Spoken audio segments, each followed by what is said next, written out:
Salam, hörmətli izləyicilər. Mən hüquqşünas Zaur Seyidzadə bir həftə idi YouTube kanalı yox idim. Bunun müəyyən səbəbləri var idi, o səbəbi barədə danışacağım. Amma indi izləyicimin bir sualına cavab vermək istəyirəm. İzləyici sual verir ki, bəs yoldaşım 3-cü qrupaya idi, biz bina evində yaşayırıq, bələdiyyə vergisi ödəyir, həyat evində yaşamıq. Bu nə kimi düzdür? Mən bu məsələyə aydınlıq gətirəcəm bu videoda. Kimin maraqlısı sonuna qədər izləsin, amma əvvəlcə niyə bir həftədir bu belediyə YouTube kanalında yox idi, ona aydınlıq gətirmək istəyirəm. Hörmətli izləyicilər, az təminatlı ailələr üçün hüquq yeri yaradan, hüquq məsləhəti vermək üçün özündə əlilliyi olan şəxslərin izləyənlər məbiri, yəni istənilən belə bir şey yaradım.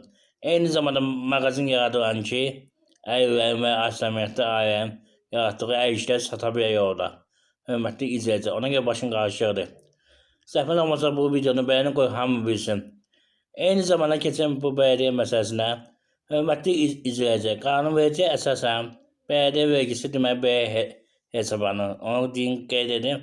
Mən bir dəfə demişəm, indi bir dəfə deyəm, qoy hamı bilsin. Hörmətli izləyicilər. Deməli, fikir verin hesablamın qaydasına. Evin 30 kvadratına qədər daxil yoxdur, həyət evi yoxsa bu evidir bələdiyyə. Hər kəs bələdiyyə vergisi verməlidir.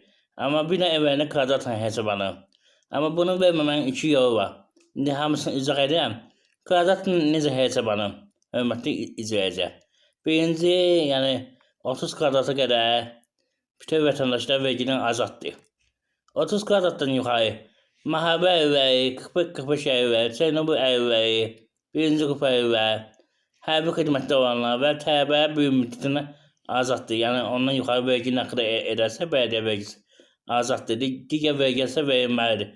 Amma ümumiyyətlə vergi verməyə söhbəti belədir, hörmətli izləyicilər. Nəzərə alın, onu da qeyd edirəm indi bu dəqiqə.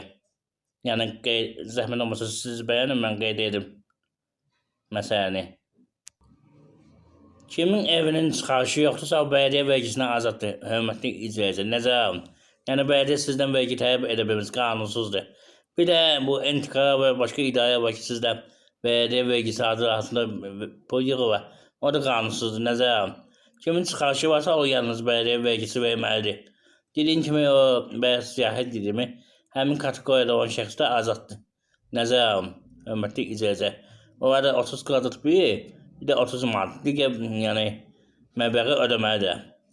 Digər bir məsələyə toxunmaq istəyən ki, 3-cü qrup əlillərlə bağlı, ümumiyyətlə qanunvericilikdə çox nadir hallarda 3-cü qruplarla bağlı nəsə bir imtiyaz var.